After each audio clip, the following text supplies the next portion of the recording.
Sigcineke sikhuluma ngokuthi uNkulunkulu uzambula kanjani. Imvamisa kabantu abaningi baye bagijime bayegcineni kwalesambulo okuyincwadi yeBhayibheli. Bame ngalo ke bathi scriptura sola besho njalo. Kodwa masubuka futhi ekwenzeni kwabo izinto kube kuningi okungekho explicit kuleso scripture kodwa abakwenzayo. Ngifunde kuya lapho. So ke uNkulunkulu uzambula kanjani? iBhayibheli alimanangelehle emoyeni ngoba yona indlela yokuqala eyokuzambula kaNkulunkulu noma enesiqinisekiso iBhayibheli. Kodwa akuvelanga kwaqala kwabhalwa noma kaqhamuka isibhaliwe. Indaba yaqala yakhulunywa, tradition. So lenganisa ngikaJesu yeke iTestament elidala ngoba lizosiconfuse kodwa nalufulisha iprogress efanayo. Akekho umuntu wayephethe icamera uJesu ephila, akekho umuntu wayephethe idictaphone emrecorder, akekho. Kwawindaba nje exoxwayo ngoba vele isiko lokubhala kwangelona isiko elalikho.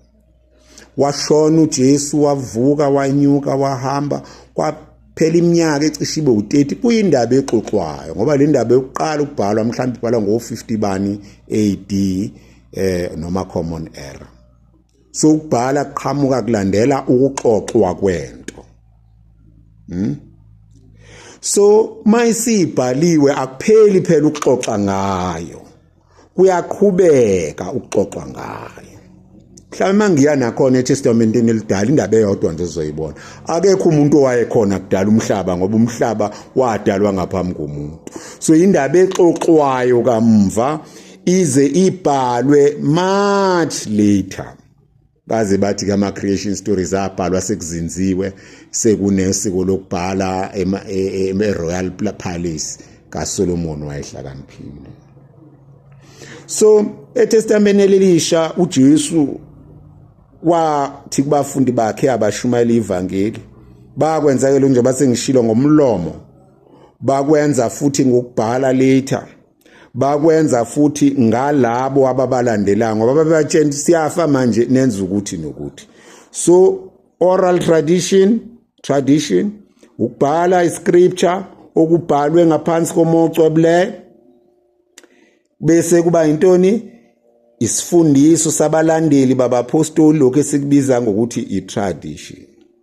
So ngamanye amazwi isambulo sindiza ngeinto ezimbili okubhaliweyo nokulokhu kwakhulunywa kungaguquki kungagunqi nokusakhulunywa namanje. Manje ke njengoba sekukhulunywa kule mihla namhlanje itradition ikhuluma ebandleni ngani ngeinkonzo ngezintshumayelo ezinembile zilandela imfundiso nemibhalo engcwele, impilo yamakholwa enhle hayi noma yipi yokudlala amagende, ubufakazi bokholo obuvela kakhulu ngokufela ukholo ngokuchitha igazi nesifundiso. So le tradition iyona into enkulu lapha ya. Bese ngapha ke kuba nezintwana ezincane ke njenge abafundisayo ama theologians nani kwacha kagcina. So ngicela siyibambeke. Ngamafuphi sithi uNkulunkulu wakhuluma, bakhuluma. uNkulunkulu wakhuluma, babhala. uNkulunkulu okhulumayo sisakhuluma. uNkulunkulu munye ozambulayo kithina. The God who spoke. The God who spoke and they wrote. The God who continues to speak and they speak and write is the same God, the God of revelation, and it is in sync. Akuphambani uma khona la kuphambana khona kusuke sekonake. So ke lokhu ke sikuphiwe sikukwamukela kanjani? Sikwamukela ukuqala kunamanqina amabili okwamukela. Okuqala isihlalo sokufundisa engeke ngakhuluma ngazo. Isihlalo sokufundisa okuyini okungababhishopi behlangene nobhuti wabo omdala umbishop waseRoma enimjwayele ngokuthi uPapa. Lokhu bakwenza ngegrasi abalithola emgcobeni wabo, bakwenza futhi ngokulandelana okuyikho kwabapostoli njengoba sekushilo. Lokhu abasho ukuthi bangaphezulu kwalwa uNkulunkulu wakhuluma, noNkulunkulu wakhuluma kwabhalwa, noNkulunkulu osakhuluma, kodwa abayizikhonzi zako nezithunywa zabo. Kokubili umbhalo nokukhulunywayo noma kwakhulunywa kusakhulunywa kwakha into eyodwa esilethela ukholo. Ababhishopi behlangene nobhuti wabo uPhapha balalela lokho ngokwethembeka, listens to it devotedly. Bayakugada ngokuzinikela, guard it with dedication. Bayakufundisa ngokuthembeka, expound it faithfully. Kuzaleke lokhu okuthiwa imfundiso engaxheguli nemfundiso jikelele, dogma and doctrine. Inqina lokuqala lelo. Inqina elinye elilandelayo inqina ekuthiwa isensum fidei, umuzwa wokholo. Lokhu angikhohlwa kuchazwa noma kuvela kukhulunywa ongasekho ubaba uMarcus Mncwabe wayephethe kwaViya Mlazi iminyaka eminingi ukhehla. Washona ngo-2003 ngiyumfundisi omncane. Semhlanganweni owodwa engaba khona naye ngimfana omncane ugcotshiwe. Wathi kukhulunywa into ethile, wathi akukona. Wabuza omunye wathi, hawu mkhulu, mawuthi akukona ikuphi okuyona? Wathi angakakwazi ukuyikona, kodwa lokho enikushoyo akukona.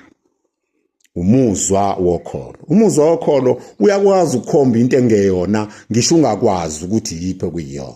Kuba khona nalento esikhona manje ukuthi kumele mawukhomba ubrongi bese usho ku right, noma ukhomba ubrongi ngoba unamandla nokokuma ungakwazi ukureplace lokho ngamandla akho. No, uyakwazi ukubona into wrong uyizutha kuyona ke le.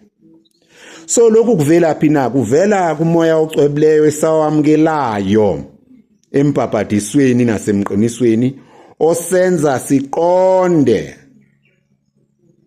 futhi osiqondisayo eqinisweni lonke, osinika futhi isibindi nengqondo yokudlulisela kwabanye. Sawamkela, samkela imfundiso, siyayiqonda, masinomoya ocwebileyo kumele siyiqonde, siyayidlulisela kwabanye kumele sibe abapostoli, iyasiholela eqinisweni lonke. Lo muzwa wokholo ukhona kuona wonke umuntu obhabhatisiwe, kubalwa naye uPhapha nababhishopi nokhadinali nabafundisi kuze kuye enganeni encane ebhabhatisiweyo. Lo muzwa wokholo usiza ukuba singaxheguli ezintweni zokholo. Lo muzwa ocwebileyo wenza ukuba silimemezele ngokuyikho ivangeli, hayi ngokukitaza indlebe zethu, futhi silamukele ngokuzithoba. So lokhu ke kuvela njengoba bese ngishilo ezifundisweni zokholo, theological reflection and research. Kuvela futhi ku expresswa emkhulekweni ngokomoya, kuvezwa futhi ngokushumayela okusuka ezimfundisweni zebandla nasemthandazweni weyiwo. Nginesisho ke esiqondene nathi abashumayelayo ukuthi sesabakhona isilingo sokushumayela iagenda yethu ayezulu. So akona umuzwa wokholo lo. Kuthi ngamanye amazwi ke